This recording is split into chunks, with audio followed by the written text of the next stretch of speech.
इस एपिसोड में हम देखते हैं कि जब जिनान घर पहुंचती है तब बोयान उससे कहता है कि क्या तुम्हें पता भी है क्या टाइम हुआ है और क्या काई ने तुम्हें उसके पास रुकने के लिए कहा था। तब जिनान कहती है कि मैं सिर्फ अपने बीमार दोस्त का ख्याल रख रही थी और तुम होते कौन हो मुझे इस तरह से ऑर्डर देने वाले। फिर बोयान उससे कहता है कि तुम्हें बता दो कि मैं तुम्हारे लिए क्या हूँ और वो उसे किस करने ही लगता है कि जिनान उसे धक्का दे देती है और कहती है कि मैं मिस हान नहीं हूँ। तब बोयान कहता है कि क्या तुमने वो न्यूज़ देख ली है और वो तुम्हें पसंद नहीं आई राइट। जिस पर जिनान कहती है कि मैंने शादी से पहले ही क्लियर कर दिया था कि मुझे तुम्हारे और मिस हान की रिलेशनशिप से कोई फर्क नहीं पड़ता, सो प्लीज मुझे अकेला छोड़ दो। तब बोयान कहता है कि इसलिए तुम काई के पास गई थी क्या।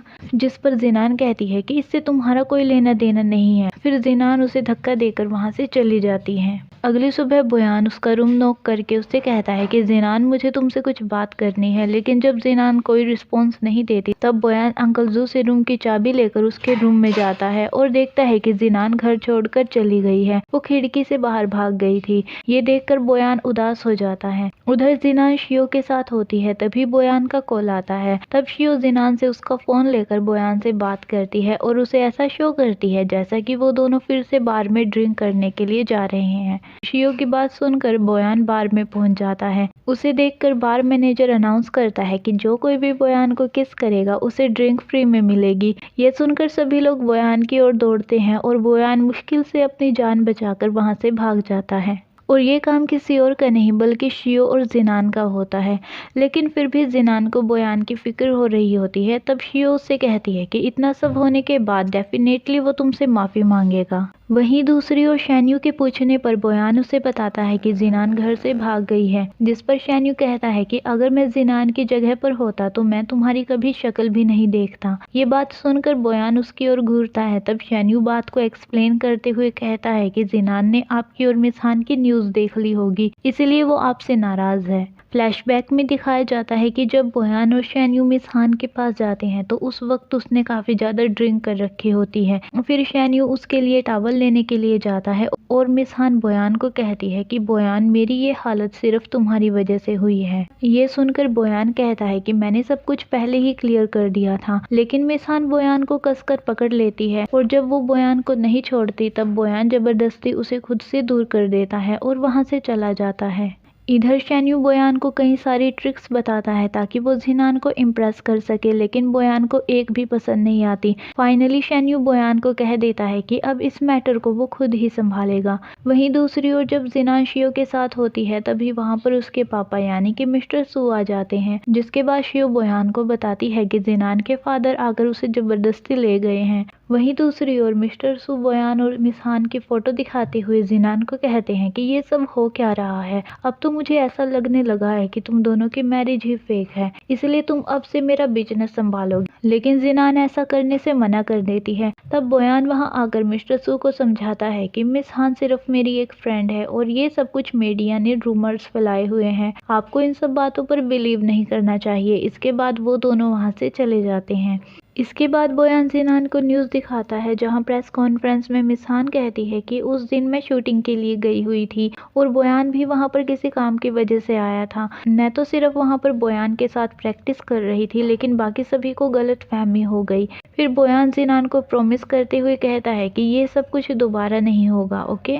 इसके बाद बोयान जिनान को अपनी मीटिंग के लिए लेकर जाता है जहाँ पर वो गोल्फ खेलता है। दोनों बिजनेसमैन की वाइफ जिनान की तारीफ करने लग जाती है कि तुम काफी ज्यादा सुंदर भी हो और एक टैलेंटेड राइटर भी हो। इसमें कोई शक नहीं है कि बोयान तुम्हारे लिए अपनी मीटिंग्स छोड़ सकता है। उनसे बात करते हुए जिनान उन्हें बताती है कि मेरी मोम और बोयान की मोम एक दूसरे को अच्छे से जानते थे और हम दोनों एक साथ एक ही हाई स्कूल में पढ़े हुए हैं, लेकिन बाद में लू बोयान का ट्रांसफर हो गया था जिसकी वजह से हम अलग हो गए।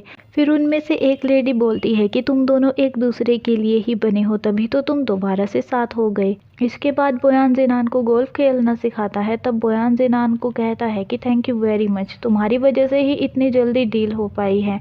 इसके बाद बोयान उसे एक जगह पर लेकर जाता है जहां फेरिस व्हील को देखकर जिनान कहती है कि क्या तुम्हें अब भी याद है। अब हम देखते हैं कि जब जिनान फेरिस व्हील को देख रही होती है तब तब बोयान उससे कहता है कि क्या तुम उस पर राइड करना चाहती हो। तब जिनान हाँ कह देती है। ये सुनकर लू बोयान कहता है कि तुम उस पर नहीं जा सकती, मैं अभी अभी टिकट्स खरीदने गया था लेकिन उन्होंने मुझे टिकट्स नहीं दी। तब जिनान कहती है क्यों। फिर बोयान उसे चिढ़ाते हुए कहता है कि जिनान क्योंकि तुम बहुत ही ज्यादा मोटी हो, अगर फेरिस व्हील तुम्हारी वजह से गिर गया तो मुझे सारे पैसे देने पड़ेंगे। बोयान की ये बात सुनकर जिनान गुस्सा होकर वहाँ से चली जाती है। ये सोचकर जिनान कहती है कि उस दिन तुम्हारी वजह से मैं राइड पर नहीं जा सकी थी। तब बोयान कहता है कि इसलिए मैंने आज रात का प्लान बनाया है। जिसके बाद वो दोनों राइड पर जाते हैं और जिनान काफी ज्यादा खुश होती है। इसके बाद बोयान कहता है कि फेरिस व्हील के पीछे एक कहानी भी है, क्या तुम जानती हो। फिर जिनान के पूछने पर बोयान उसे बताता है कि जब फेरिस व्हील टॉप पर पहुंच जाता है, अगर उस वक्त लवर्स एक दूसरे को किस नहीं करते तो उनका ब्रेकअप हो जाता है,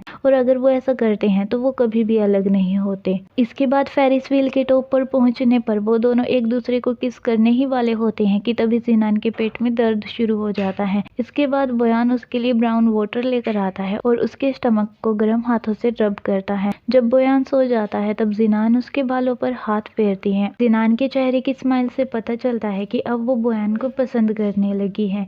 अगले दिन बोयान अपनी मोम के पास जाकर उससे जिनान के मेंस्ट्रुअल पीरियड के बारे में बात करता है और उन्हें बताता है कि जिनान हर टाइम अनकंफर्टेबल फील करती है, क्या आप किसी अच्छे डॉक्टर को जानती हो। तब उसकी मोम उसे एक सीनियर डॉक्टर फैंग का कार्ड देती है। जब वो दोनों वहाँ पहुँचते हैं तो वो देखते हैं कि वो सीनियर डॉक्टर तो काफी ज्यादा यंग है। फिर डॉक्टर फैंग जिनान को उसकी टंग बाहर निकालने को कहती है। फिर डॉक्टर उससे पूछती है कि क्या तुमने वेट लूज किया है। ये सुनकर वो दोनों हैरान हो जाते हैं। फिर जिनान डॉक्टर को कहती है कि बोयान को भी लंबे समय से पेट में दर्द रहता है, इसे भी ट्रीटमेंट की जरूरत है। पहले तो बोयान उसे मना कर देता है लेकिन जिनान के जबरदस्ती करने पर वो भी अपनी टंग को बाहर निकाल कर बैठ जाता है। तब डॉक्टर कहती है कि किसी ने तुमसे कहा कि तुम अपनी टंग बाहर निकालो, अपना हाथ मुझे दिखाओ। इसके बाद डॉक्टर उसका भी ट्रीटमेंट करती है। इसके बाद अंकल जू उन्हें मेडिसिन देता है। तब जिनान कहती है कि मैं तभी मेडिसिन लूंगी जब तुम लोगे। बोयान को फटाफट से मेडिसिन लेते देखकर जिनान वहां से जाने लगती है लेकिन बोयान उसे रोक लेता है। फिर अंकल जू कहते हैं कि जिनान की मेडिसिन थोड़ी कड़वी है इसलिए वो बाद में ले लेगी, इसे फोर्स मत कीजिए। ये सुनकर बोयान उन्हें घूरता है और अंकल जू वहां से चले जाते हैं। तब बोयान कहता है कि तुम एक ही घूंट में ये सारी मेडिसिन ले लो और बाद में ये कैंडी खा लेना। बोयान की बात मानकर जिनान मेडिसिन लेती है और बोयान एकदम से उसे किस कर देता है। इधर शियो एक्ट्रेस बनने के लिए एक इंटरव्यू देने आई होती है और वहाँ पर वो काई को देखकर जाने ही लगती है लेकिन काई उसे रोक लेता है और जब वो काई को अपना फेस दिखाती है तो वो उसे देखकर हंसने लग जाता है। इसके बाद शियो और काई में एक बेट होती है कि अगर शियो अच्छे से ड्रिंक कर लेती है तो वो उसे एक्ट्रेस बनने में मदद करेगा।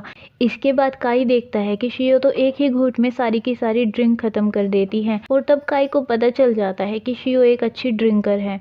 इसके बाद वो दोनों नशे की हालत में घर जाते हैं और वो भी शियो के। अगले दिन जिनान काई को शियो के घर देखकर कहती है कि क्या तुम दोनों एक दूसरे को डेट कर रहे हो। ये सुनकर काई कहता है कि बाहर बहुत सारी सुंदर सुंदर लड़कियां मेरा इंतजार कर रही हैं, मेरी किस्मत इतनी खराब नहीं है कि मैं इस चुड़ैल के साथ डेट करूंगा। ये बात सुनकर उन दोनों के बीच में झगड़ा शुरू हो जाता है। इसके बाद मिस्टर सू जिनान और बोयान को उनकी कंपनी की 20th एनिवर्सरी पर इनवाइट करते हैं लेकिन जिनान उन्हें मना कर देती है। अगले दिन बोयान जिनान को समझाते हुए कहता है कि अगर तुम पार्टी में नहीं गए तो तुम्हारे पापा उदास हो जाएंगे। बचपन से ही उन्होंने तुम्हें काफी ज्यादा सपोर्ट किया है और उन्होंने तुम्हें सबसे ज्यादा इम्पोर्टेंस भी दी है। शायद तुम्हें उनके तरीके पसंद नहीं आते पर वो तुम्हें सबसे ज्यादा प्यार करते हैं। फ्लैशबैक में दिखाया जाता है कि जिनान की हेल्प करने के लिए उसके फादर उसकी टीचर को लिंजरी गिफ्ट कर रहा होता है लेकिन जिनान को अपने फादर का ये तरीका बिल्कुल भी अच्छा नहीं लगता और वो वहाँ से चली जाती है। और जब वो वहाँ से जा रही होती है तब सभी बच्चे उसे लिंजरी क्वीन कहकर चिढ़ाते हैं। इसके बाद जिनान को साइड में बैठा हुआ देखकर बोयान उसे समझाता है कि तुम्हें उन सभी को जवाब देना चाहिए जो तुम्हें बुली करते हैं, तुम्हें उन सभी बच्चों का सामना करना चाहिए, वो तुम्हारे सामने कुछ भी नहीं है। इसके बाद कुछ स्टूडेंट्स आकर जिनान का मजाक बनाने लगते हैं। तब बोयान के सपोर्ट करने पर जिनान उन सभी को डांटती है। तब पीछे खड़ी कुछ लड़कियां जिनान को सपोर्ट करती हैं। तब जिनान कहती है कि जिन्होंने आज मेरी हेल्प की है उन्हें मेरे डैड के स्टोर से 50% का डिस्काउंट मिलेगा और बाकी सभी हमारे स्टोर से ब्लैक लिस्टेड किए जाते हैं। उस दिन पहली बार बोयान की हेल्प से जिनान ने इतनी ज्यादा हिम्मत दिखाई होती है। ये सब याद करके जिनान डिसीजन ले लेती है कि वो सेरेमनी में बोयान के साथ जाएगी।